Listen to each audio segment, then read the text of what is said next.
Hey guys, welcome back to another video. In today's video, we're going to be taking a look at the 2022 Senate elections, and this is my first prediction that I've done for these elections for the month of November. I published an article on Substack the other day, but go check that out if you want a more in-depth analysis on all the competitive races. I'll do that here too, but I think Substack is I'm a better writer than speaker, so I think you might get a little more on Substack if you're not already reading my newsletters, but and no matter where you're supporting me, I appreciate that. But yes, so this is the first prediction I'll be doing that I have done since Virginia, New Jersey, and the other race that happened on November 2nd. And, I think a lot has changed, or the way that I view the 2022 midterms has changed a lot since November 2nd. I think, in October, I viewed 2022 not as a year that was going to be good for Democrats, but more as a year that they were going to have a very below average midterm. But now it looks like it might just be a big red wave that is going to knock Democrats out of Congress for at least until 2026. If everything goes according to plan for the GOP in 2022. So yeah, again, things could change, but this is my prediction for the 2022 Senate elections if they were held tomorrow. So there's going to be some states that are safe for the Democrats. Oregon would probably fall below 12%, but it doesn't really mean it'll be competitive. It just means the margin might get a little closer. Illinois, I think Duckworth's a pretty strong incumbent, so she'd probably win by somewhere around 15. But, if the wave was big enough and if the Republicans gained enough in, the Cook County suburbs, they could easily make this seat a likely Democratic seat, not Indiana. But I'll keep it as safe for now. I don't really want to ruffle too many feathers with Illinois. Maryland, Hogan actually might run, which would be really interesting, because I don't think he'd win, but he'd make this race interesting to hit at least. I think it would still be a likely Democrat with Hogan, but I'll have it as safe until he runs. New York's safe, Connecticut's safe, Vermont. Peter Welch is probably running in that race for the Democratic Party. He's the current representative from Vermont for their at-large House district. Phil Scott has said he's not going to run in either way. If he did run, he'd probably still lose, just by 20 instead of 35. So I think that's it for the saved Democratic states. Puts them at 45. Not really much has changed here. For the GOP, Utah, Idaho, the Dakotas are pretty safe. Kansas is not going to be competitive. Same with Missouri and Iowa, with Grassley running for re-election. I do think Grassley's going to lose he won't lose, but I think he's going to win by a little less than people think. In 2016, he won by 25. I think that margin reduces a little bit because Abby Finkenauer has won a race in Iowa. Patty Judge was not the greatest candidate for Democrats, and Hillary Clinton, as we know, did really badly in Iowa. So 2016 was just a really bad year for Democrats in Iowa. I'm not saying 2022 is going to be a good year for them. I'm just saying that Grassley won by 25, and the only county he lost was Johnson County. I just don't think that's going to happen. I think that he might, on 2016, he might, I think, is it Story County? I think it's Story. No, that's Story. Polk County. I think he might lose Polk County. He's probably going to lose Johnson as well. So, I'm not saying Grassley's not going to win re-election, but he's going to win by a little less than he did in 2016. Arkansas, Louisiana, Alabama, not Georgia. That's not safe for sure. Kentucky, Indiana are very safe for the GOP. South Carolina is also pretty safe. I think Scott's going to win by 15 to 17%. It's kind of like Oregon in that it's not going to be competitive, but if things go well for a party, it might be single digits or be around 10. But either way, South Carolina, I don't really care about that race. So these are the 11 semi-competitive states that could be competitive. Now, I want to get a few out of the way. So Colorado, I think, is going to be likely for the foreseeable future. It was probably safe until Virginia happened because, look, Glenn Youngkin, I said this in my article. Actually, you know what? I might as well pull up my article here so I don't contradict myself. But essentially what I'm saying here is that Colorado is still going to be a likely Democratic state for now. As scary as the Virginia gubernatorial election was and still is for the Democratic Party, Colorado is not always going to be vote like Virginia. It did in 2020. It voted 3 points to the left of Virginia in 2020, but it's not always going to be that way. And it should not be treated as such. With Cory Gardner announcing he won't run, the state will presume the state likely Democrat for the time being. So, unless the Republicans can get a time machine and revert the Denver suburbs back to 2006, which I don't think that they can do, or at least if my knowledge of science is anywhere near serviceable. They cannot do that. But that being said, it's going to be under 10% for sure. Whether it's 6% or 9%, I do not know. Probably somewhere in between. But I will say Colorado is going to be a Democratic hold. New Hampshire is a lean Democrat. I'll get that out of the way too. I think at this point it would have been lean or likely Republican with Sununu running, but he's not going to be running. So, that kind of leaves Maggie Hassan favored for re-election. Kelly Ayotte might run, and if she runs, probably a toss-up, maybe till Republican. I'm not sure. I'd have to see some polling, and I'd have to see where the generic ballot is at if she was to announce. Right now, for the record, and speaking of generic ballot, I should talk about this too. The generic ballot right now is, I'm guessing, about GOP plus 4, GOP plus 5. Like, if the midterms are held tomorrow, I think that they'd win the popular vote by 5%, which is comparable to 2010, where they won the popular vote in the House by, they went up by 7%, so not going to be 2010, but, probably maybe a little bit like 2010. 2014, they went up by 9. 2016 was a pretty good year for them as well. They went up by about a point, so I think 2016 is kind of a reasonable expectation. I think if it's, like, of all the years the Republicans have won the House popular vote this decade, 2010, 2014, 2016, it's definitely most similar to 2016, but I still think it's like the Democrats gained 6 seats in 2016. It wasn't too much change, but they did gain 6 seats. I don't think that they're going to be gaining 6 seats by any means. Now, as I was saying, like, New Hampshire usually votes a little bit to the left of the national environment. Like, Democrats won the House popular vote in 2020. Yeah, they went up by about 2%, I believe, or no, 3%. And then New Hampshire, the Democrats won, with pretty strong incumbents. They went up by about 7.5. And Chris Pappas and Ann Kuster are really good incumbents for Democrats. So I think that, if you're, very mediocre, Democrats would probably went up by 5 instead of 7, or 7.5 rather.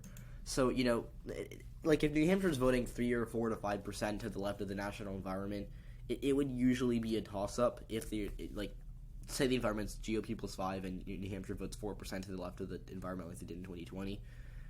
The race would be a toss-up. Because, maybe R plus 1 probably a toss-up, though. But the issue is Maggie Hassan is a really good in 2016, for example, she won her Senate race by, 0.2%, which is really narrow, of course. But that was in a year where the Republicans actually did win the generic ballot. So she's shown that she can win races in years where Republicans have won the generic ballot. And it was also against an incumbent, too. So, she got that going for it. If Sununu was running, it would definitely be a Republican-leading race for sure. And I would say so, but he's not running, so I think until Kelly Ayotte jumps in, I think it's lean Democrat. With, Hassan probably would be ahead by 3 or 4% as of right now. I don't know exactly where we stand, but she's a pretty strong incumbent, and I don't think she'd lose. Now, for the GOP, Alaska's just a hot mess. I just hate talking about Alaska politics because of how confusing it is, and, really anything can happen.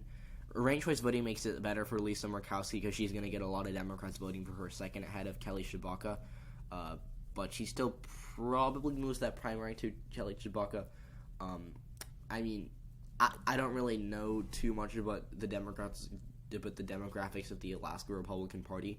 I do expect Murkowski to do fine in Anchorage and Fairbanks, but, Tshibaka's going to win a lot of conservative, lower propensity voters who don't really, care too much about Murkowski but are going to vote against her in the primary because Trump did endorse Tshibaka, and the Alaska GOP does not support Murkowski anymore. So I would not want to predict this primary for I'm not doing any bets or anything on this primary. I wouldn't touch it with a 36-foot pole if we're being completely honest here. But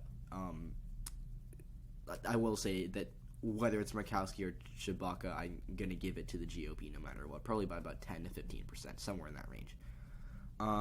Ohio and Florida, I don't really care too much about Ohio and Florida. They're both likely Republican in my book. Josh Mandel is a bad candidate by all means, and I think that he would make this race more competitive than it needs to be for the GOP.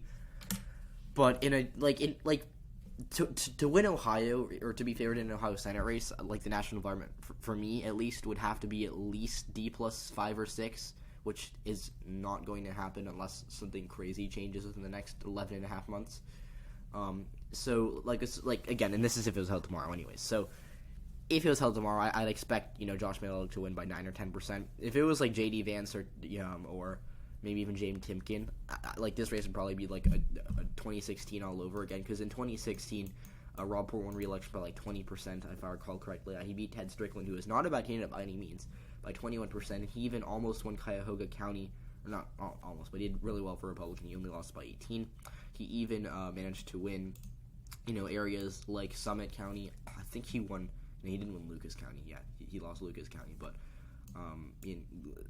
just look at this map. He did really well. He won Delaware by over almost 40%. So he was a really strong coming. He's not running again, but I do think that it could be a similar-ish victory to a certain extent if Josh Mandel is not the nominee, but he probably is going to be the nominee. And Tim Ryan's not a bad candidate, but he's just not. He's not Sherrod Brown, and even Sherrod Brown will probably lose this environment. So Ohio, really bad for Democrats in 2022.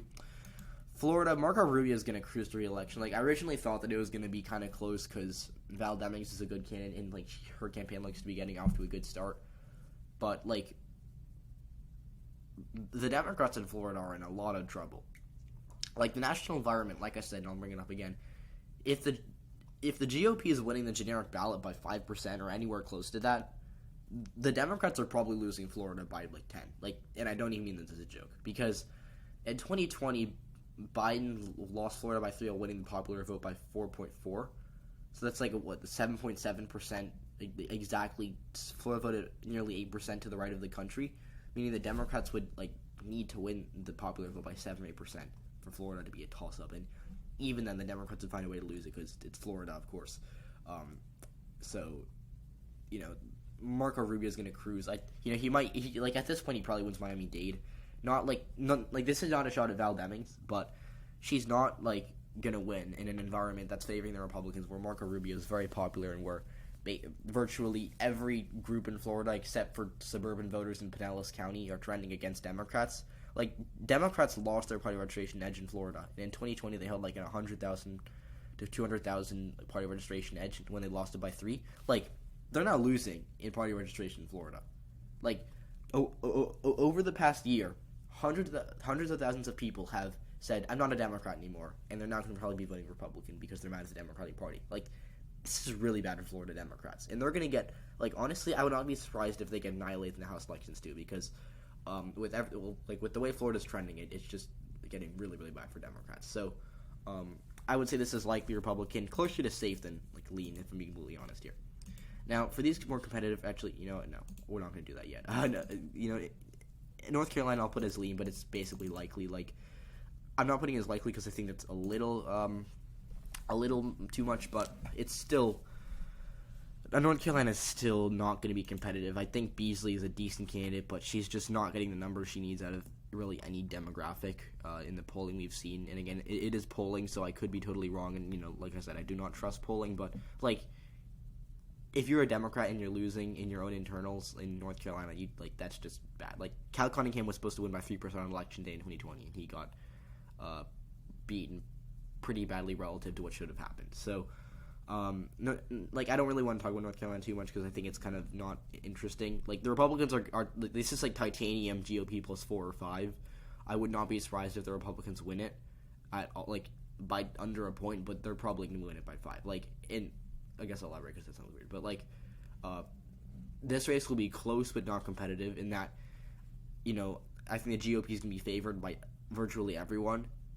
The only issue is that they're going to win by under 5, so it'll kind of look competitive, but it really won't be, if that makes sense. It might not make sense. I might just be atrocious getting my point across, but hopefully it makes sense. Now, for these 5 states, these are the most competitive states, but I think, Wisconsin's probably closer to likely than anything. I'll put it as likely just because I kind of want to say that. Ron Johnson may or may not run. I don't really think it matters. I think if he runs, it's probably lean Republican. If he doesn't run, it's probably likely. So, same with North Carolina. If there was a spot between likely and lean, I would definitely put these 2 races as that. But Wisconsin, I think, on paper it's pretty good for Democrats because in 2016, Ron Johnson kind of did his best possible scenario where he did quite well in the rural areas, and had numbers that he won't be getting again in Waukesha County, and he did. He improved a lot in Milwaukee and Dane, so he's probably going to run behind his 2016 numbers, especially in Waukesha. But he's going to do better with working class voters because he did I think he actually did lose the 3rd district, which is the one that the Republicans are almost certainly going to flip back in 2022. So I'm gonna say that he wins by 4, just because he'll slip a little bit in Waukesha and Washington maybe, but it doesn't really matter because he'll be gaining with working class voters, and because Democrat in 2016 black turnout was fine for it wasn't great, but it wasn't bad for Democrats. But in if what we're seeing in Virginia, New Jersey continues, Democrats are getting atrocious black turnout that's comparable 2014 levels of that, which is 2014 is a year the Democrats should ideally for them never want to talk whatever again. So Wisconsin, unless the Democrats can fix their black turnout issue problem, that's redundant. I don't know what I just said. Unless Democrats can fix their black turnout issue, they're not winning Wisconsin and not really coming close. So now for Nevada, we'll just go in order here. I'm kind of bouncing around, but whatever. Nevada, I think the Democrats are going to hold Nevada. I'm kind of I'm cautiously optimistic for Democrats here because Catherine Cortez Masto is a really strong incumbent. Adam Laxalt's not that good of a candidate, and Nevada's unlike other states, Nevada's not elastic at all, in that it's always about a point or so to the right of the national environment, which may seem bad for Democrats, but even in 2014, the Democrats did okay. And now, let me see. I don't know the exact number, but if you don't count the 2nd district, which was a whole another this district is now held by Democrats. It was kind of really weird in 2014. It's a long story, but if you don't count what happened in the 2nd district for Nevada Democrats, it wasn't that bad. They still got smoked because it was 2014, but 2016 they did all right. I think they did win the House popular vote. Yeah, they did win in 2016, so it was about 2 points still to left in the national environment. But they won the 2010 Senate race in Nevada despite it being a massive red wave, which is really weird. They won the 2016 and 2020 presidential elections in Nevada by 2.4% both times, just crazy, weird coincidence. They also won the 2008, no, not 2018. They won one other race by 2.4%. It's they always win races by about 2%, which is good for them because even if it's a massive red wave like 2010, Democrats have been able to win in Nevada because they are competent. They're good at winning elections. It's kind of like the Florida Republicans. They always find a way to win elections. So I'm not going to say Nevada's a Republican state right now, because I do think that Catherine Cortez Masto is going to do fine with Hispanic. She'll do fine with suburbanites. She'll do fine with Las Vegas. So I think that's going to be enough for her to win, but it's certainly going to be close. Now for Arizona, yeah, I think Arizona's still Republican. It would be lean if the Arizona Republican Party was better at what they're doing, because they've kind of it feels like they've almost given up on the Maricopa County suburbs and are just trying to kind of channel the rural populist base that Trump kind of really did well with, especially in 2020, which is great for them. And they're gonna as a result they're gonna have a much higher floor than they've had in the past. But it could backfire because if Trump supporters don't come out to vote in 2022, which may happen, may not happen, may happen, I don't know yet. They're probably going to lose Arizona. But, as of right now, they're favored just because of how bad it looks for Democrats. That's really it. Mark Kelly's going to overperform the national environment. He won a Senate race by 2%, which was kind of unimpressive, but at the same time he did run about 2% ahead of Joe Biden. So I would say that Kelly is an overperformer for sure, and he'll run ahead of, I think, other Arizona Democrats, but he's as of right now, the national environment just it looks so bad for Democrats. I just can't say they're going to win Arizona. So for Georgia and Pennsylvania, I'll say Pennsylvania also goes GOP. It's mostly because I think that without Sean Parnell dropped out of the race because of his scandal, and without him, it's kind of is clear for the Pennsylvania Republican Party. Dr. Oz, Mike, the primary is really weird. All I'll say is that John Fetterman and Conor Lamb are going to have a really brutal primary, and that it'll be super divided either way between the Pennsylvania Democrats, and the Democrats are not going to look. Pennsylvania is more friendly to Democrats in midterms than most states are to Democrats. It's better. Pennsylvania's voters are kind of more willing to give Democrats benefit. Like Pennsylvania is usually like a bright spot for Democrats. But like in 2014, it was the only governor seat they flipped. So Pennsylvania, it's not totally out of the ballpark for Democrats, but they're probably going to lose Erie County. They're probably going to not do too much better in Lackawanna or in Luzerne or in I think Northampton. Actually, let me pull this up because I don't want to say something totally ridiculous because that would be annoying. Let me see. So 2020 in Pennsylvania, Luzerne. Where's Luzerne? Yeah. So Trump lost it, or Trump won it by 14. The Democrats are probably losing Luzerne by 20 in 2022. Lackawanna, Biden did pretty badly there. He might have actually lost if if it was like he might have only won it because he's from Scranton, which is the county seat of this county, if I recall correctly. So Lackawanna is hard to analyze politically because it could be trending either way. In a way, it's really hard to explain. I could make an entire video about Lackawanna County, but I think that it's just safe to assume that this county moves a little bit to the right in 2022, maybe like D+6, D+5 instead of D+8. They're also probably is it Northampton? Here we go. Yeah, the GOP is also probably flipping Northampton. They might win Lehigh because Allentown looks bad for Democrats. Monroe, I don't know too much about either, but they're like the bottom line is like these counties that are semi-working class like Lackawanna are going to get likely tilt towards the GOP.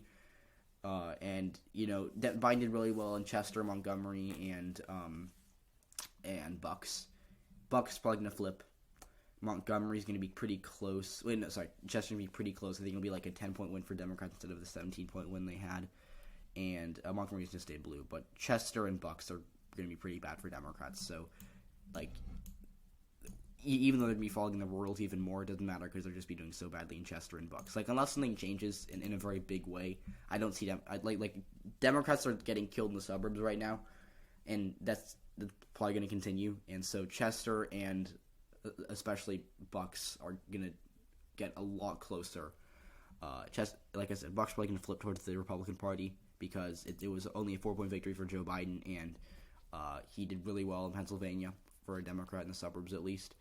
Or in suburban Pennsylvania at least, not really statewide, but in suburban Pennsylvania he did quite well. And I just don't think it's just not sustainable for Democrats as of right now. If this is a red wave, which by all means it looks like it is a red wave, they're not going to be flipping back Pennsylvania. So yeah, now the last state's going to be Georgia. Georgia's still Republican. It would be definitely lean if Herschel Walker wasn't running because I think he's a pretty bad candidate, but I'll leave it at this because I don't want to talk too long. Also, I feel like my voice is getting progressively quieter and quieter, which I don't want to happen. So I'm going to cut this video off in a minute here. But what you should know is that the suburbs in Atlanta are bad for Democrats in that they won them in 2020 in the 2021 runoffs. But